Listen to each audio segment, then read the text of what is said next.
Hey, Lethal Loto coming back down to Earth here, and there is an infestation going on in Japan.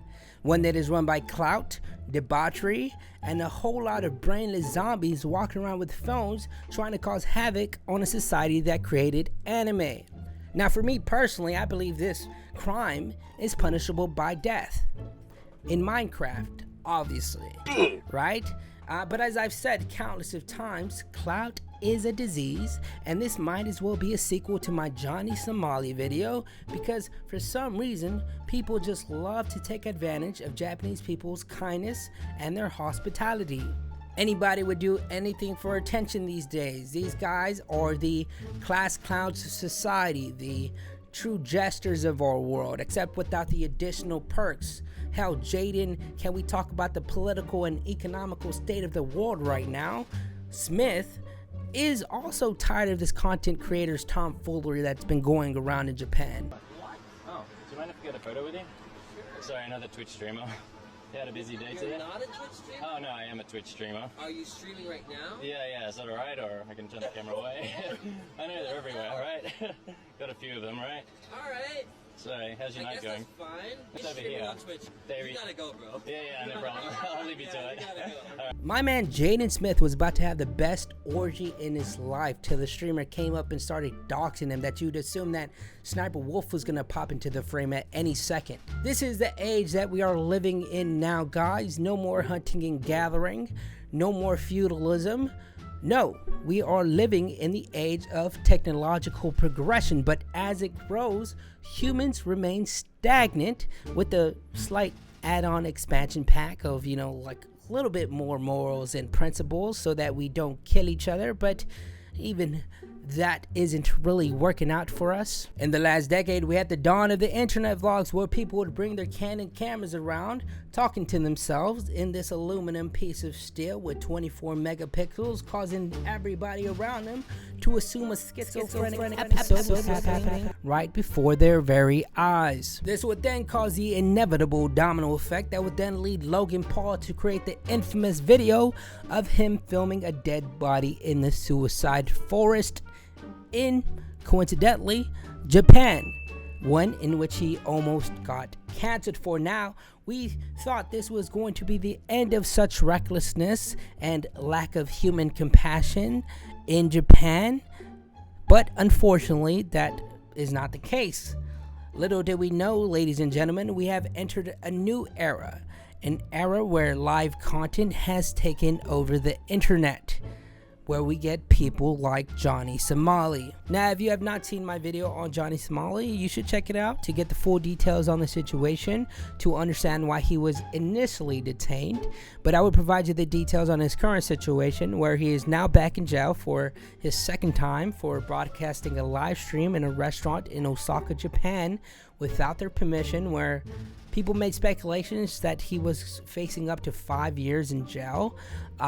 Now, there are sources that say that this is in fact not true, and he is still being detained, where they would stack up his charges and put him in front of the judge to make their final decision on his punishment. Now, I believe he should have left Japan when he had the chance, because at that point, I'm sure there was a poster with his face on it in every shop. It was like a One Piece wanted poster that said, "Don't let this streamer in your facility." That's like somebody going into a lion's den and surviving and then going back into it again because they thought they were invincible and then actually, ends up dying. My man had Fallout 3 Evil Karma maxed out in Japan and just assumed that everybody wasn't going to hate him after that. Anyway, Johnny Somali hasn't been the only one causing shenanigans in Japan. It seemed as though he caused an infection that spread like chlamydia in a college frat house, because now we have people who look like they belong in a frat house making cringe content where this guy wearing a Mario hat is yelling nonsensical racial things like Godzilla. I'm not. Godzilla! Godzilla! Even his buddy Luigi is cringing at the stupidity of this. It's like in his mind, he thought this would look better in theory, but during the execution of it all, he realized how stupid it actually looks, right? This is like Amy Schumer type comedy. Being loud isn't funny, guys. At least Johnny Somali got knocked out, which was hilarious, but this dude is just being silly, and not the good kind. The first sign of this guy being a degenerate asshole was his Happy Dad muscle shirt. And I just came to this realization right now, but I think he's a part of the Nelk Boys. And we all know anybody who associates himself with the Nelk Boys likes to party, drink beer, and only cares about God, football, and big-breasted women. The holy trinity for a guy like this. So this next guy on the list is actually a YouTuber who was all over the internet headlines. He goes by the name Phidias. I'm sorry if I'm saying that wrong. Who made a video where he was taking a trip across Japan for free. For free? Yes, for free. Now, how did this happen? Well, Phidias and a group of friends decided to do a challenge where they were trying to figure out who could travel across Japan the fastest for free, right? Where they got themselves into a lot of trouble, skipping out on bus fees, sneaking onto trains without paying, going into the train's restroom and waiting till time passed and it started to move, and even running from transport staff to get out of paying the fee. It's time to teach you how to get the train for free. So I'm entering the train and I will find the toilet and go straight to the toilet. Here is the bathroom. I will just lock myself the whole time in the bathroom. So I came to my destination now. I think he is waiting for me outside. And I was right. He was just waiting to catch me. So the only thing I could do is to pretend that I'm sick.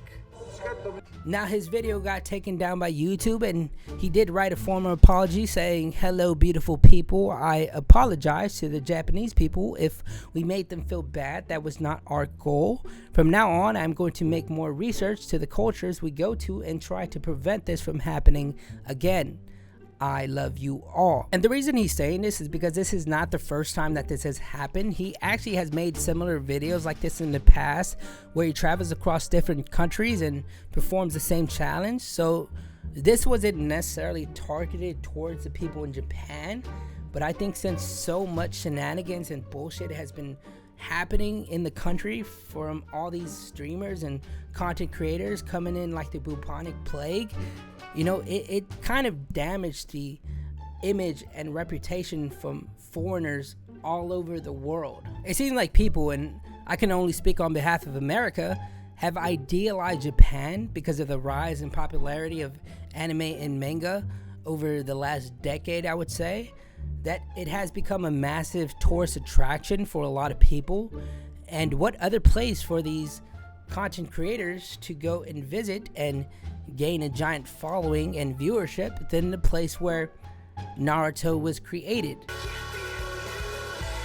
And the reality of it is that once you get these edgy and opportunistic people who only care about themselves, inciting their reckless behavior on this foreign country, then it really puts a bad name for other content creators who just want to have a genuine good time without the additional theatrics. I mean, there was a picture that surfaced recently, unfortunately I wasn't able to find it, where a restaurant in Japan actually had a no streaming sign up, which can actually lead to a domino effect happening where content creators are going to be limited or restricted in the future in places in Japan. Now, hopefully, these toxic content creators can gain some sort of humanity and understand that these people that they are objectifying are not some toys that they could take advantage of and use for content.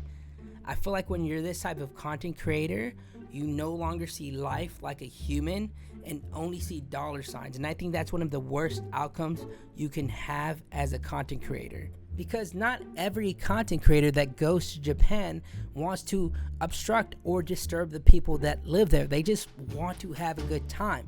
Take OTV, for example. They did everything without needing to violate any human rights. I mean, just look at Ludwig, who took an entire RV trip around Japan with T-Dog VA, and they did everything completely safe and completely legal. So there is definitely ways you can gain an audience by being a respectable human being. Anyways, that's all for me. I'm off to another dimension. See ya.